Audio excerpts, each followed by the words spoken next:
रात का सन्नाटा, गोमती के किनारे बहती ठंडी हवा और अंधेरे में छिपा एक ऐसा रहस्य जिसे सदियों से सिर्फ महसूस किया गया है, समझा नहीं गया।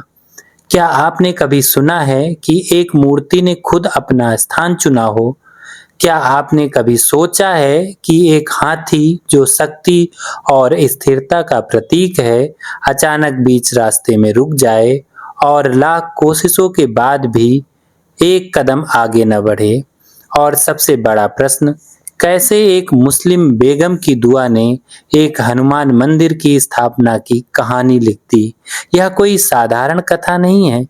यह वह रहस्य है जहां इतिहास और आस्था एक दूसरे में ऐसे उलझ जाते हैं कि सच और किंवदंती के बीच की रेखा ही मिट जाती है। कहते हैं उस रात कुछ ऐसा हुआ था जिसने इस भूमि की दिशा ही बदल दी। एक निर्णय, एक संकेत और एक चमत्कार जिसकी गूंज आज भी हर ज्येष्ठ के मंगलवार को सुनाई देती है। लखनऊ के अलीगंज में स्थित यह स्थान सिर्फ एक मंदिर नहीं, बल्कि एक जीवित प्रमाण है कि जब आस्था सच्ची हो तो भगवान खुद रास्ता चुन लेते हैं। लेकिन आखिर उस रात ऐसा क्या हुआ था? क्यों नहीं पार करना चाहते थे हनुमान जी गोमती नदी? और क्या सच में एक सपना बदल सकता है इतिहास? नमस्कार मित्रों, ज्ञान गंगा चैनल में आप सभी का हार्दिक स्वागत है। आइए उतरते हैं इस गहरे रहस्य में, जहां हर मोड़ पर आपका विश्वास एक नई परीक्षा से गुजरेगा और ज्येष्ठ के मंगलवार के भंडारे के बारे में छुपा हुआ गूढ़ रहस्य क्या है, तो कहानी को अंत तक जरूर देखिए। कभी लक्ष्मणपुर के नाम से प्रसिद्ध इस पावन नगरी के मध्य बहती है गोमती नदी।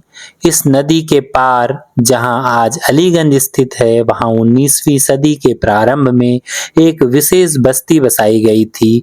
नवाब शुजाउद्दौला की बेगम और दिल्ली के मुगल वंश की पुत्री आलिया बेगम ने इसे स्थापित कराया था।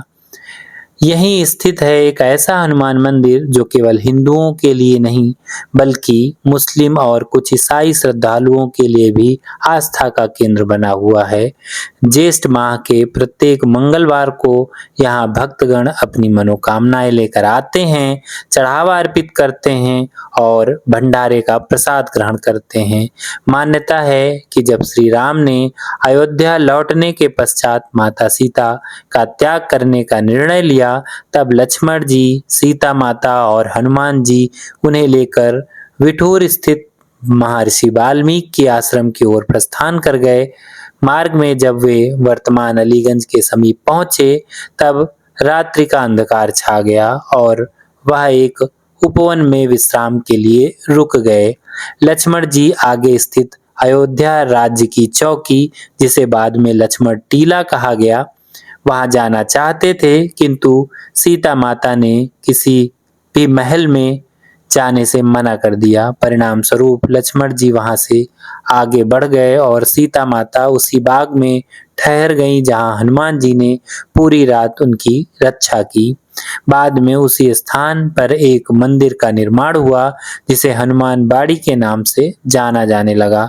समय के साथ 14वीं सदी में बख्तियार खिलजी ने इस क्षेत्र का नाम बदलकर इस्लाम बाड़ी रख दिया, जो लंबे समय तक आज भी प्रचलित है।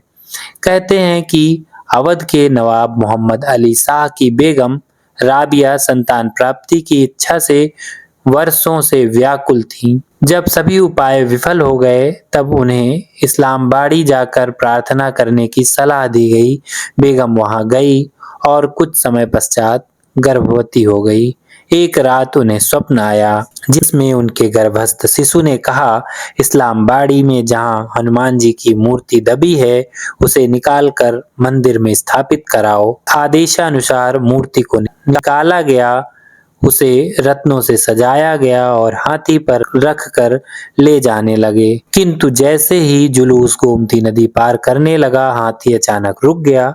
अनेक प्रयासों के बाद भी वह आगे नहीं बढ़ा।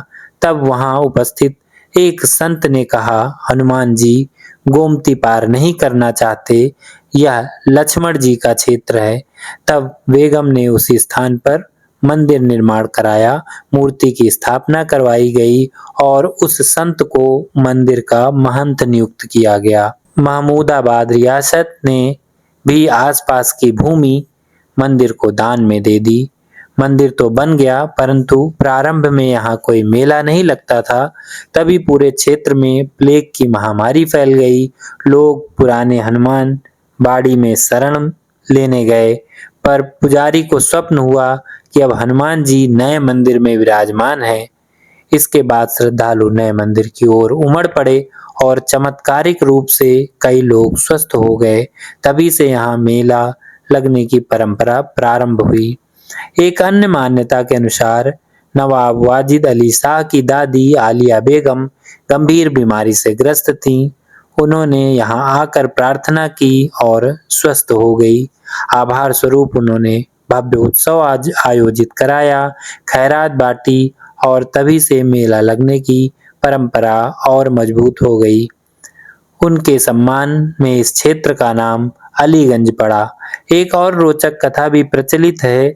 नवाब वाजिद अली शाह के समय एक मारवाड़ी व्यापारी झटमल केसर और कस्तूरी लेकर लखनऊ आया, पर उसका व्यापार नहीं चला। निराश होकर लौटते समय उसने मंदिर में प्रार्थना की।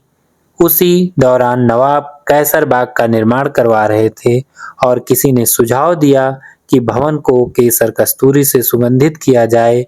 झटमल का सारा सामान अच्छे मूल्य में बिक गया। प्रसन्न होकर उसने मंदिर का जीर्णोद्धार कराया।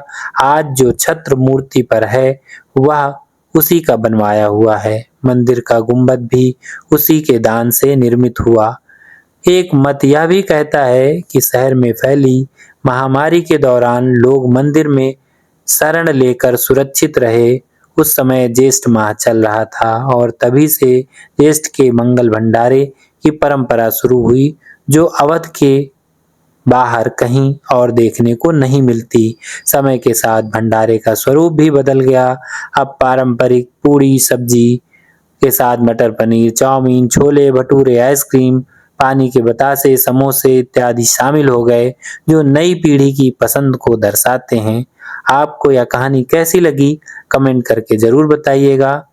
अगर वीडियो पसंद आया है तो लाइक करें, अपने दोस्तों और परिवारजनों के साथ शेयर करें और हमारे चैनल को सब्सक्राइब करना ना भूलें, ताकि अगली रोचक कथा आपसे छूट न जाए। जय हनुमान जी।